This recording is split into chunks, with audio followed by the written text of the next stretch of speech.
Panalong panalo to, promise.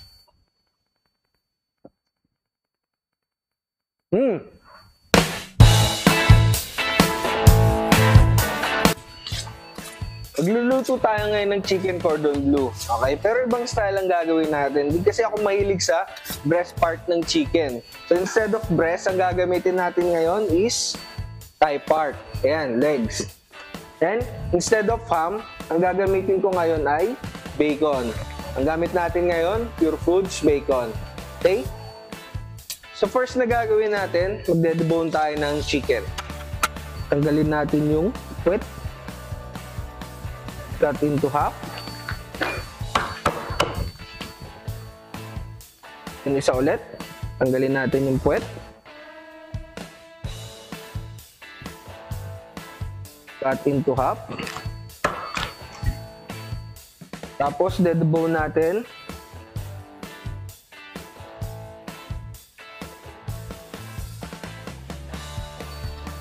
Pag nagde-debone kayo ng chicken, make sure na nakukuha nyo lahat ng meat. Okay, pinaka-importante lang naman, dapat matalas yung knife na ginagamit nyo para hindi nasasayang yung meat. Make sure din na pag nagde-debone kayo, dapat hindi putol-putol yung karne. Okay, kailangan buo siya. Kasi importante yun pag gumagawa tayo ng chicken cordon bleu.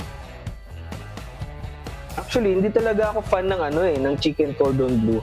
Lalo na pag ang ginagamit is breast part. Bibihira lang kasi may gumagamit ng thigh part. Mas gusto ko kasi pag thigh part, mas juicy.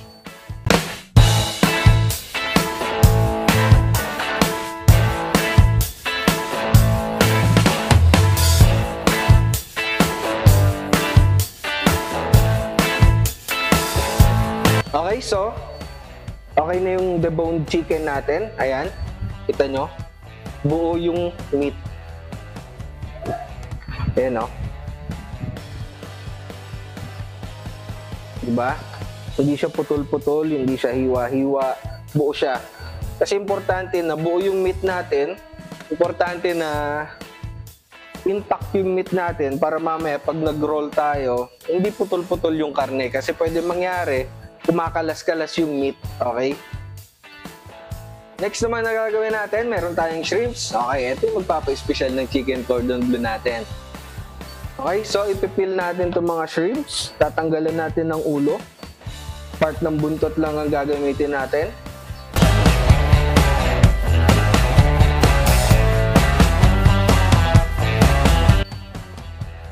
Itong mga head, set aside natin. Gagawin natin para sa sauce mamaya. Gagamitin natin to para sa sauce.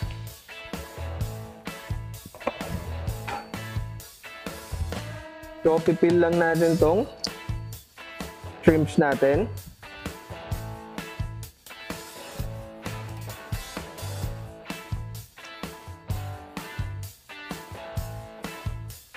Then, dedebone.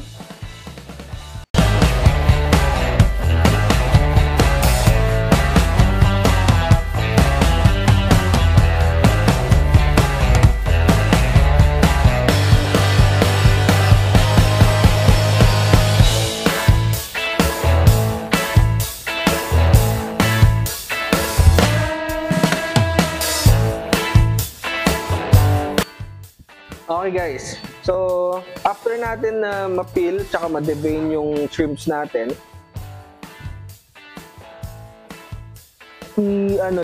kakat lang natin dito na maliliit.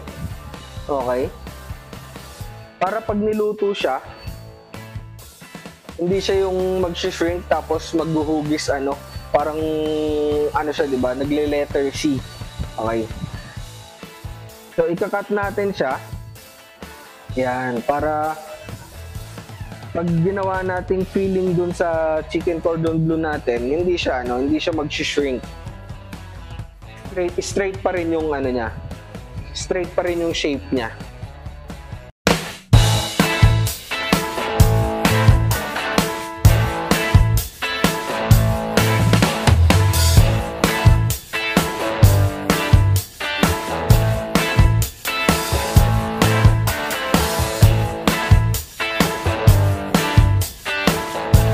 Okay na yung chicken natin, tsaka shrimps.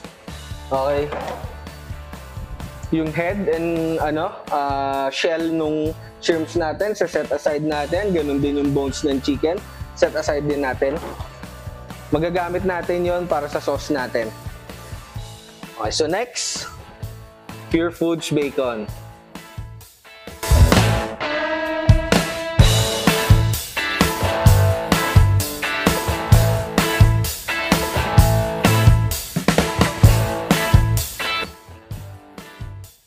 Ito nyo yung bacon natin. Ganda. Okay, so magra-wrap tayo ngayon. Magamit tayo ng foil para sa pang-wrap natin. Okay. Doon sa normal na cordon bleu na natitikman natin or nakikita natin, yung chicken, yung breast chicken part, yun yung nasa outer part ng cordon bleu. Tapos yung filling niya is ham, cheese, di ba? Mga ganon. So dito naman, ang gagawin natin, yung chicken ang filling sa loob, tapos yung bacon yung nasa outer part. Okay? Maglalatag tayo ng bacon.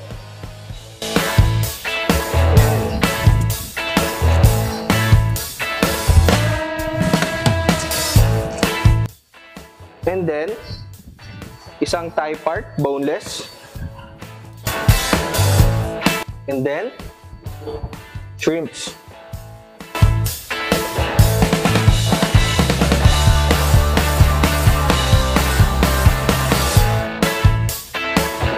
Yun. Okay. Yung pag-season natin dito, guys, di natin kailangan ng mga special na seasoning. Salt and pepper lang. Panalong-panalo na to. So, i-season natin ng salt. Chicken lang Chicken lang ang si-season natin. At saka yung shrimps. Hindi natin kailangan i-season na yung bacon. And pepper.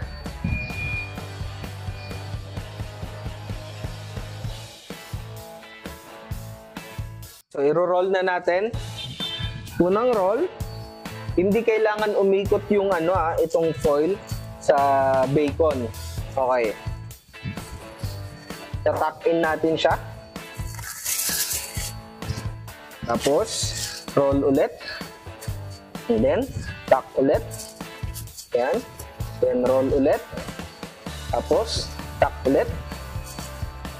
Okay. Then, roll. Tapos, tuck ulit. Ayan, naka-roll na yung chicken natin sa bacon.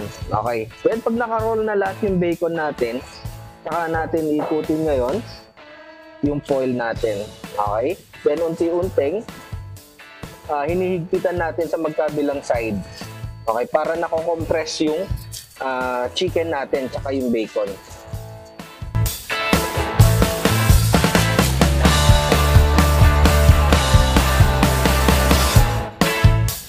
Okay, so ito na yung isang chicken cordon bleu natin. Hindi ako naglalagay ng cheese sa loob. Alam niyo kung bakit? Kasi yung cheese, yun yung gagawin nating sauce mamaya.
Nakagawa tayo ng 4 na chicken cordon bleu.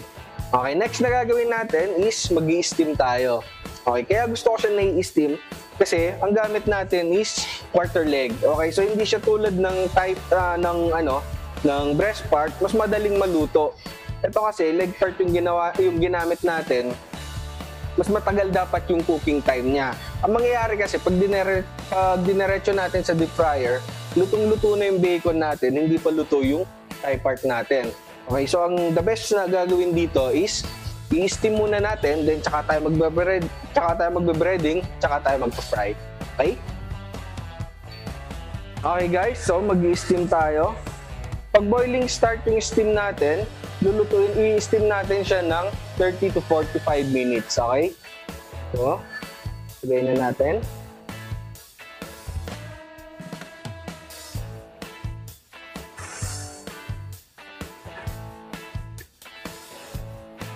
Then, babalikan na lang natin mamaya pagka okay na. Okay, so habang nag-i-steam yung chicken natin, yung chicken cordon bleu natin, gagawin naman natin yung sauce natin. Okay, so mag-iinit tayo ng kawali.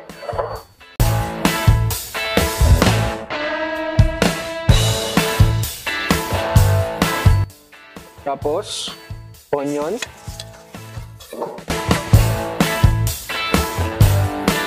Then, una nating ilalagay is chicken.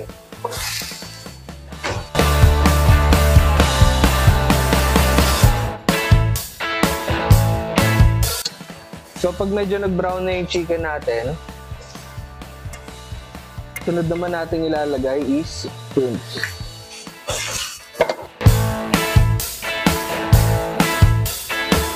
Tapos, lalagyan natin ng tubig. Yung dami ng tubig natin, hindi masyadong marami, enough lang na makover yung bones and shell ng shrimps natin. Tapos, season natin ng salt.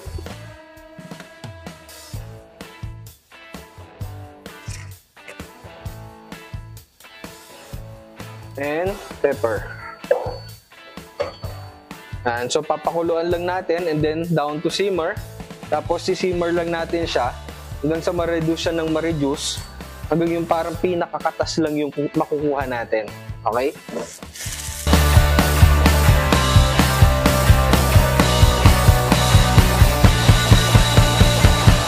So, okay na yung chicken cordon bleu natin. Na-steam na natin siya ng 30 to 45 minutes. Okay na to. And then, ito naman yung pinakuluan natin na shell nung shrimps natin, shell and head, tsaka yung bones nung chicken natin. Okay guys, kung makikita nyo, diba, kukunti na lang yung naiwang sabaw niya. Okay, yan lang yung kukunin natin dyan. Parang yung pinakakatas lang, yung pinaka-concentrated na niya, na lasa niya. Yan lang yung kukunin natin dyan. Okay? So magta-try tayo, mag-open tayo ng isa.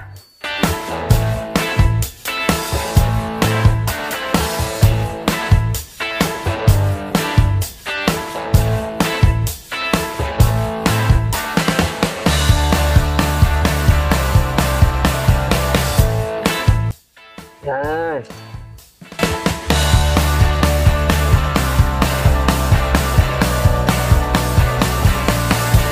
Lipat natin sa plate.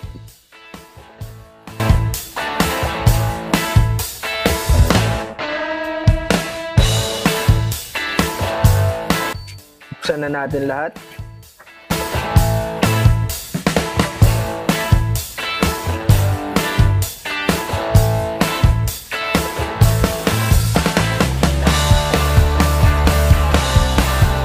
Okay guys, so ito na yung chicken cordon bleu natin.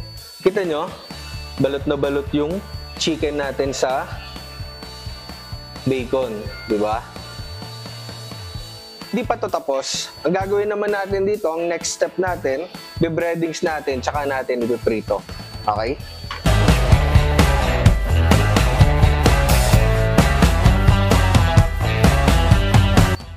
Tapos, meron tayo ditong breadcrumbs. Pero ang gagawin natin sa breadcrumbs, gagawin natin siyang mas fine. Okay, para hindi masyadong makapal yung breadings natin.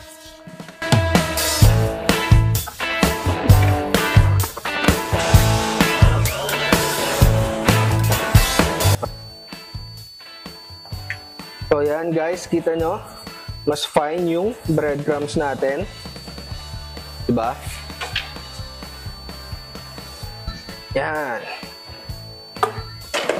Okay guys, dito sa gagawin natin breadings, hindi na natin kailangan ng flour.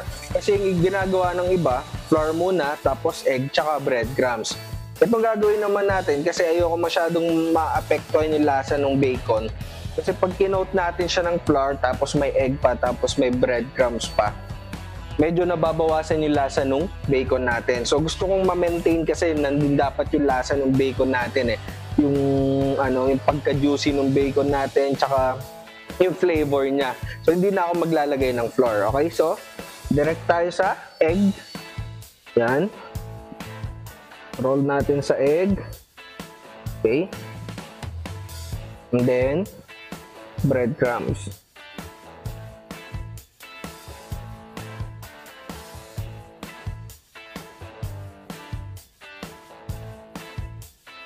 Then, set aside natin.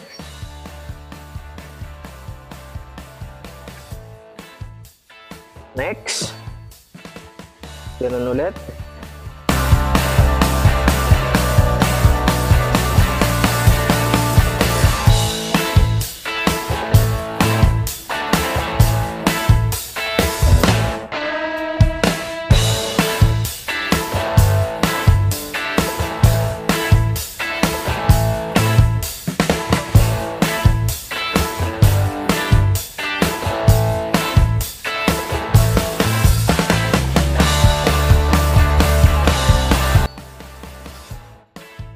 Okay guys, so pag mainit na yung mantika, pwede na natin i-fry itong chicken cordon bleu.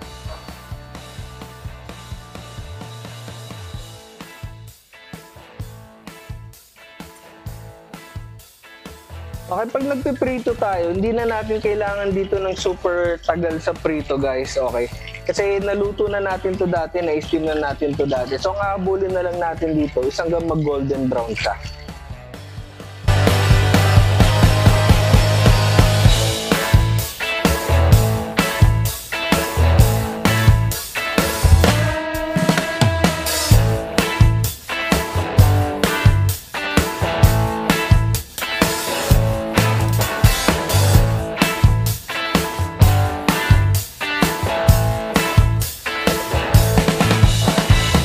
Okay na yung chicken cordon bleu natin. Pwede na natin tanggalin sa fryer. Itap natin sa plate.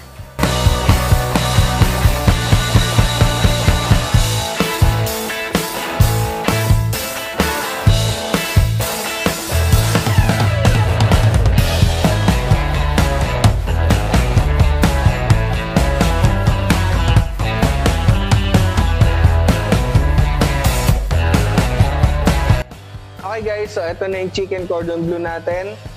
O yan. Ganda ng pagka-fry, golden brown. Ayan, di ba nakikita pa yung bacon? Okay. So hindi kasi ganun kakapal yung breadings natin. Okay. So yan. So ang gagawin natin, set aside muna natin to. And gagawa tayo ng sauce.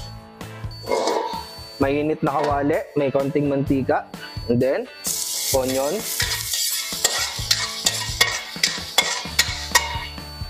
Kung gagamitin natin cheese dito sa sauce natin is Eden.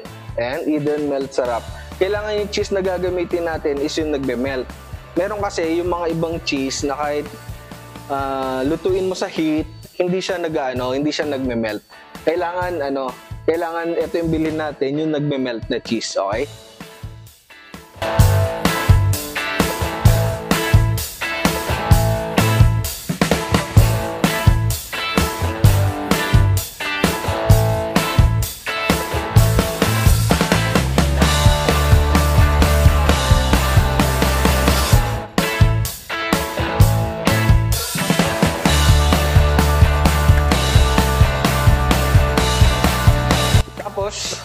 Ito guys, yung pinagpakuluan natin kanina ng ang shrimps tsaka yung bone ng chicken. Okay, halo natin dito. Lagay tayo konti.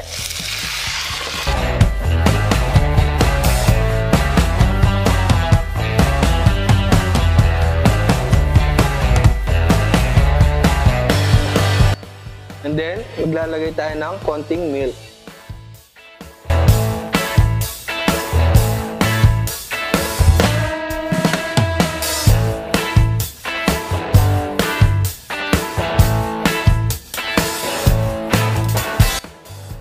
Okay guys, so okay na yung cheese sauce natin. Yan. Malapot pero runny. Pwede na tayo magplato.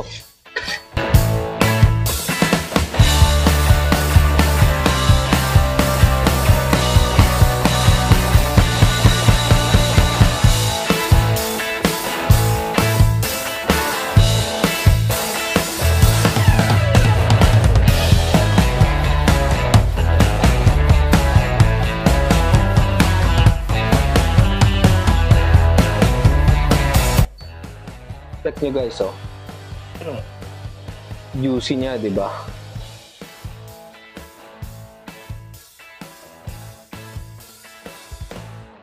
Okay, so lalagay na natin sa plate.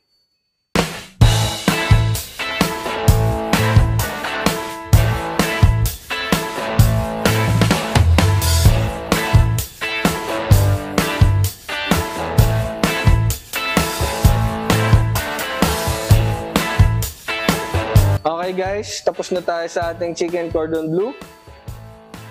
Juicy and crispy.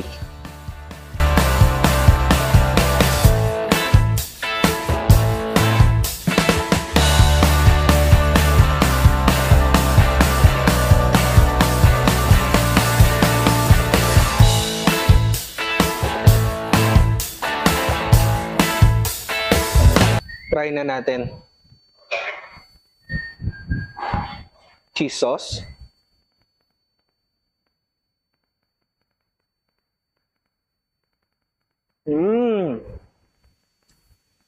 Panalong panalo to, promise.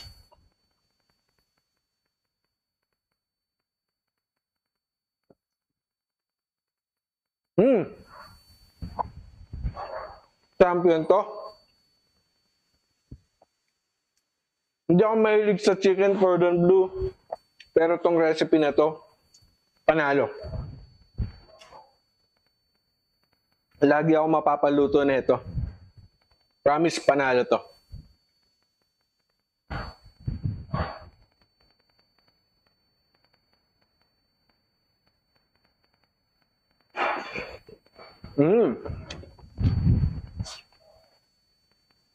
Sarap.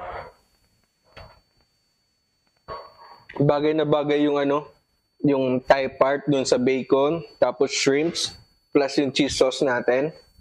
Panalo.